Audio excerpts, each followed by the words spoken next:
And ladies and gentlemen, we are live.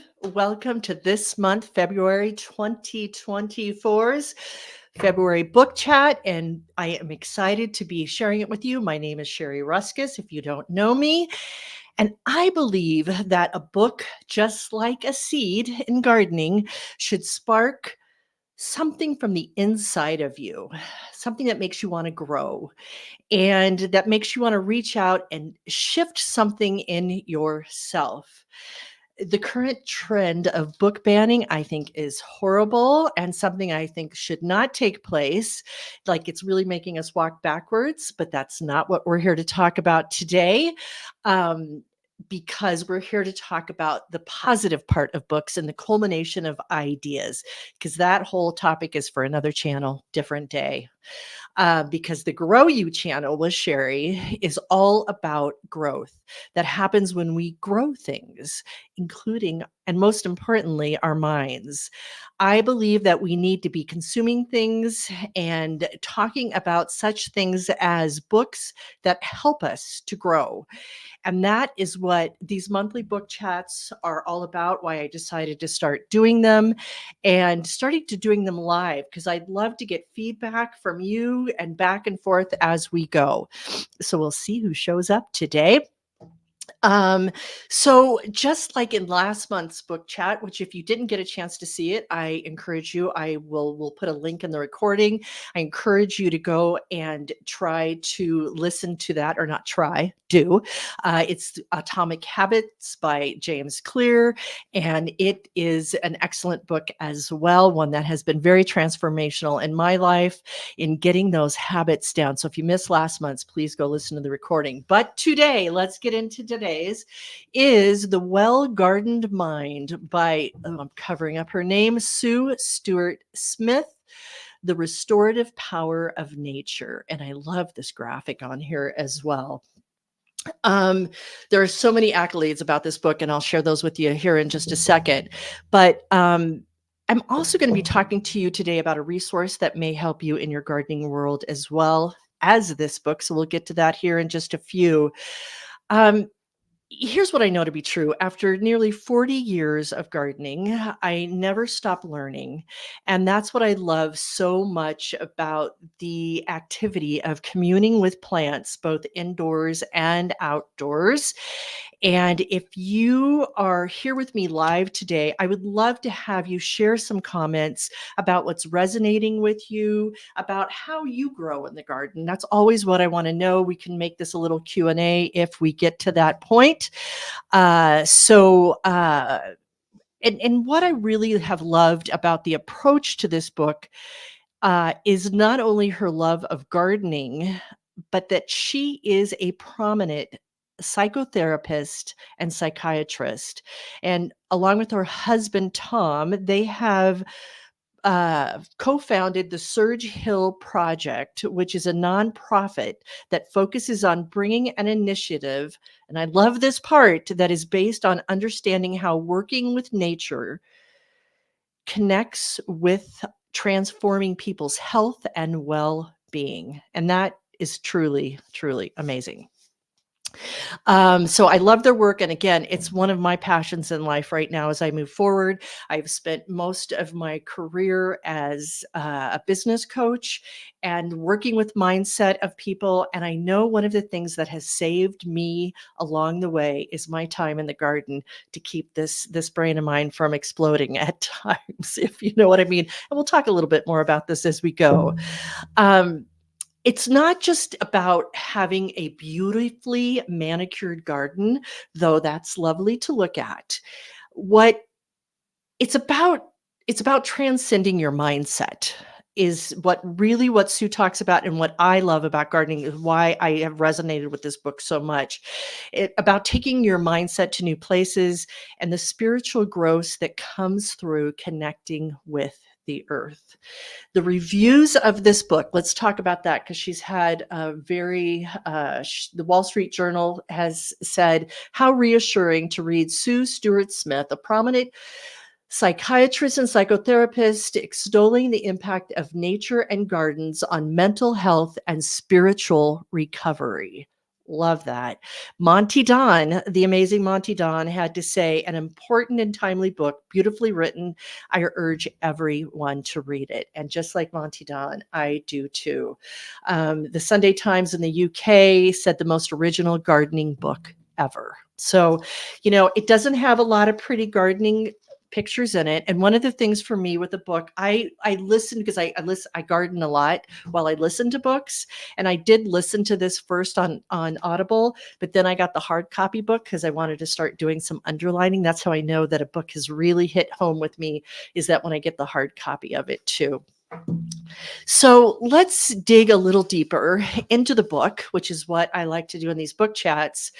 And Sue not only shares her experience in starting a garden in her youth, but many of her relatives, how that kind of came from a family, um, just a family passion, and mainly just as it was for me. I started gardening because I needed some cheap way to landscape my yard, and a friend said, here's, get some packets of seeds, and it's probably the most inexpensive way you can do it. And I fell in love immediately.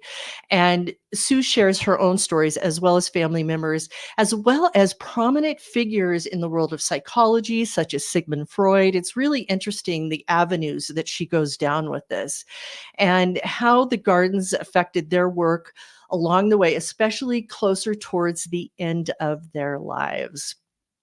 And just the peace that it brought them to the end of their lives. And I think that's something I wanted to talk about here today too. It's in my notes, but like with senior citizens, how which is one of my passions, is to get out to senior centers and to help with getting their fingers in the dirt more, and giving them something to look forward to in their tomorrows, because that's the beauty of gardening. It changes so much from day to day. And I wanted to read a few passages from the book with you in our short time together today. And towards the beginning of the book, what Sue writes is that anyone new to gardening is invariably anxious about whether their plants will thrive. Have you ever had that feeling? I know I have. But when life takes off and we witness a surge of growth, how empowered we feel.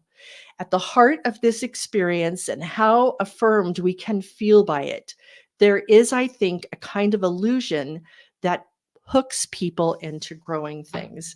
And like I said, I mean, that was definitely the case for me as I, first started planting seeds, most definitely. And it was such a different thing than even plants themselves. I'd had plants over the years, but the seeds, to actually see the growth that happened from that, was really phenomenal. And we learn so much along our way. I think that's the piece and the part that she talks about here in gardening, and how it changes for us. I know, here on my YouTube channel, I'm really sharing with you week in and week out. On Tuesdays, I have my videos that come out, and I share what's happening in the garden. Right now, I'm doing seeds. Last week, I shared growing some geraniums and onions. And what else am I doing right now? Lavender plants and asparagus. Or no, I say asparagus, artichokes. What happened to me this week is they started to get a little bit too leggy. I'm going to share that in next week's video. But it really helped me to learn, oh, wait, the light's not right. I'm doing this wrong. I'm doing that wrong. We're always learning, right? And growing as we go. So, and it's not about perfectionism. This is the key. And Sue really talks about it a lot in this book. It's about learning from those mistakes, and from those who have come before us, who can share more with us too. But I think that we learn the most when we experience it ourselves. And again, that's what I want to share with this channel with you so much.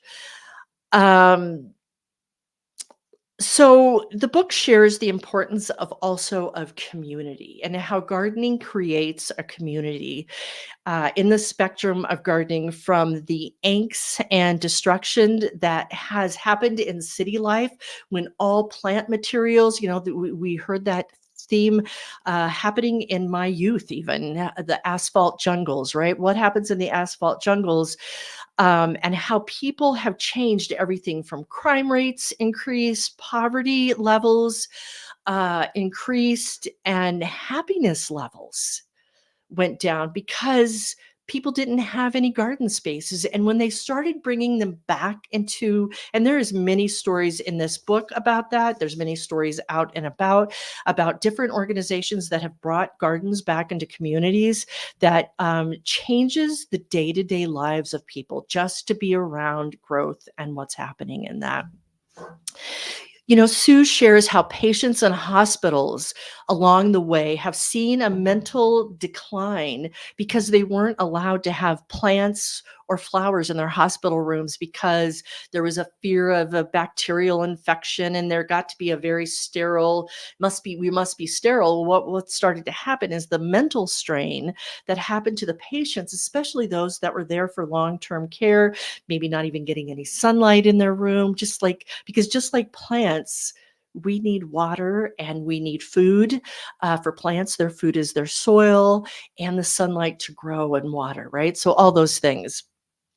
She shares how veterans and others suffering from PTSD, symptoms of horror, as well as other mental or physical ailments, benefited from the peace and serenity that was found in communing with the earth. And again, how the elderly benefit with things like Alzheimer, etc., giving them that hope for tomorrow. Because when you see, like it's that whole thing of when you see a flower that's about to bud. I have right now, I should have brought it in here for this. I have an orchid plant I just got over the weekend, and I decided to get one that was just buds, that none of the orchids have bloomed yet, because I want to see every single one. And the excitement of that is amazing this time of year when there's a lot of snow out on the ground right now here where I live here in Colorado, so I don't get to see it as much. So again, it's that similarity and kinship that we have about growth in our own lives, that we do with plants, that we need that community to flourish, to flourish. Her love of flowers in the garden, which is mine too. She had a chapter in here called Flower Power, and how we can lose ourselves from daily stress and strain. Um, is just, and I loved her passage here, which I want to share with you. She starts off, and she does have some lovely, they're black and white pictures, but they're lovely. She starts off this chapter on flower power with a quote from Claude Monet. And he said, "I work in my garden all the time with love. What I need most are flowers always." And I've heard his name, Claude Monet, so many times, and I'm going to really try to get to his gardens when I go to France in May, which I am super excited about. So here is what Sue had to say about this. "There are times when our garden simply stops me in my tracks. I remember once being brought to a halt by a delphinium. It was in the midst of a busy time, both work and at home. There were tasks mounting up in the garden as well, sowing the next batch of seeds, thinning salads and herbs, and hoeing the beds. But that morning, I was focused on getting jobs done before weekend guests arrived, knowing there would soon be lots of people in the house to feed." I think we probably all felt that. Heading out of the house straight toward the freezer in our shed, I steered a course past the delphiniums that in that line of path. As I reached the last one, its blue spike hailed me, and one of its iridescent flowers caught my eye. It was a flower on the tallest spike in the stand, the deepest of the deep variegated blues, and the light was shining through it. Intense color commands your attention. It says, look closely, and have to. And I did. I stared into the center of that blue flower eye. With the other flower spikes swaying gently around me, I lost myself, and in that losing was joined by blackbirds singing in the hedge. My thoughts, which had been racing and scattered, went quiet. A sense of space inside my mind shifted out towards the hedge and up towards the skylark singing high overhead. The birds had been there all the time. How I had been so oblivious, so deaf to their song. It was a simple pause in a busy morning, and yet it changed the whole day, rescuing my outlook from the frantic swell inside me. And more than that, it was a moment that returns to me, partly in its wonder and partly in its warning, a reminder to take heed of the beauty that is around me. And I love that. And I, again, can resonate so much how I have just found myself, going crazy, all these things to do. And then I stop in my path because nature is calling and the garden is calling to me. And I will tell you that, especially when my kids were little, I know that there's some moms that have said to me, I don't know how I could ever do a garden because, um, it's just too much work and I already have so much. And I get it. So let me tell you, I get it.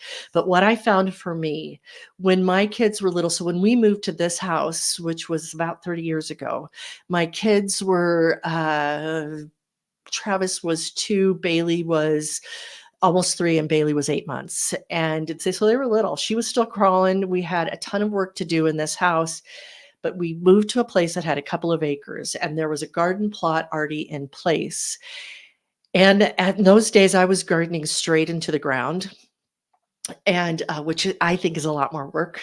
After all these years, most of my gardening is done in raised beds these days, and has been for a long time. But I went out there, and even with I owned a business. I had 12 employees. I had a lot. My husband traveled a lot in business. I had a lot going on, and what I found is that that garden gave me peace to deal with it. And I think that that's really the piece of all of this that is so important. And one of the reasons that I am starting the Victory Garden Club online, we were going over the pandemic, kind of stopped for a while. We're coming back on again, which is starting up in March. I'm super excited about it. And one of the reasons for that, and this is the resource that I mentioned earlier, is because it's nice to talk to somebody else about gardening.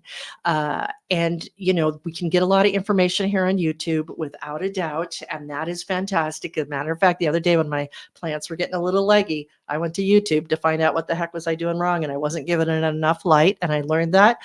But it's nice to have a community of other people who are as impassioned about gardening as you are, or maybe you want to become impassioned about gardening, and you just need others around you who just don't look at you a little cross-eyed going, you want to grow what? You want to do what?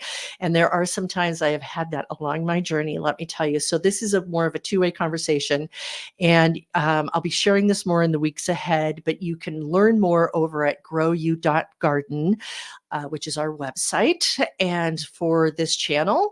And I encourage you to do that. We're just starting to build up that website and this whole garden club and all of that. So more on that.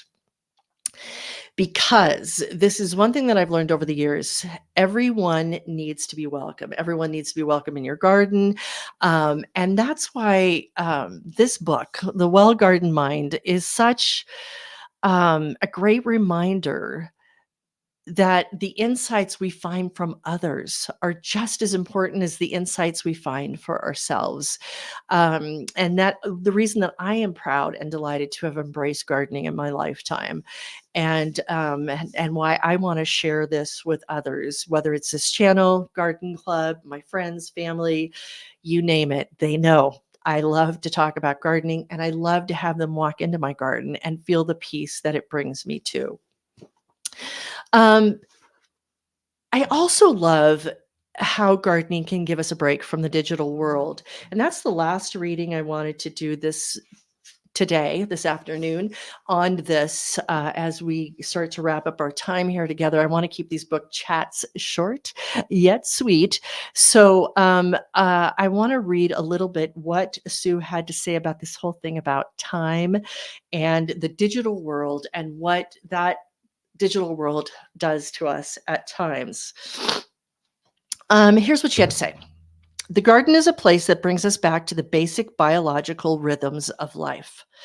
The pace of life is the pace of plants. We are forced to slow down. Yeah, they only go at their own pace. And if they go too fast, like my leggy little seedlings, there can be problems, as I have learned this week. Um, we are forced to slow down, and the feeling of safe enclosure and familiarity helps shift us to a more reflective state of mind. The garden gives us a cyclical narrative too. The seasons come around again, and we have a sense of return. Some things are altered, some things are the same. The structure of seasonal time has consolations. Kinder to the psyche, it lets you learn because you get second chances. If something fails this year, you know you can try again at the same time next year. Linear time is more uncompromising, and its finite quality is harder to live by. It's like an arrow on a fixed trajectory that doesn't recognize our body's need for cycles of rest and recovery, or that the land needs this too. When everything is about utilizing time for maximum output, we become preoccupied with not wasting just lost my place with every maximum. We become preoccupied with not wasting time and feel we don't have enough time. We end up trying to live by a clock that we are always trying to beat. And I know to be true the times that I have stepped out into the garden for a moment, and I have been out there for many, many hours, because it just brought me such peace and brought me in. So, um, this is one of those books that I believe I will never be done with. And that's what I want to share with you in these book chats, are books that you feel like you will never be done with. And it will sit on my bookshelf as a resource to remind me of the history of gardening and why it's so important for humankind as a whole, not just my love for it. And I think as I go on this journey more talking about gardening day to day than I have in my past, I've lived my gardening life, but now I'm sharing my gardening life. I just will never be done with it. And in the back of the book, her notes on selected sources, which she calls nature's gardens and health, is it's amazing. It's just such a plethora, I'll use that word, of information. And her index as well. I love a book with a good index. You usually get it in a cooking book or certain books. A book like this, not necessarily. It is fantastic. So Sue Stuart Smith, you did an amazing job with this book, and I thank you from the bottom of my heart if you ever see this book chat. And that's what I wanted to share about that this week. Next week, I'm going to be back with our vlog on Tuesday, comes out on Tuesdays, and sharing more of the adventures I'm having growing those seeds indoors. I'll let you know how the legginess has turned out, and that hopefully I have more leaves that are on my seedlings as they grow towards the proper light, which I have figured all out. Be sure to subscribe, and remember, there's no cost to do that here on YouTube. That's the beauty of it. I've had people ask me that. Well, how much does it cost? This doesn't cost anything. Our Victory Garden Club does have a cost to it, but it's only $14 a month. And again, more of that will be coming down the bend, and you can find that out at Grow You Duck Garden website. And comment your thoughts on this book. And as always, I love to hear from you in the comments here. And as always, remember this most important thing, and that is that happiness begins in the garden. I thank you so much for joining us today. And whether you're here live or you're on the recording, I appreciate you. And just our time with Mother Earth is the best. So take good care. Again, happiness begins in the garden.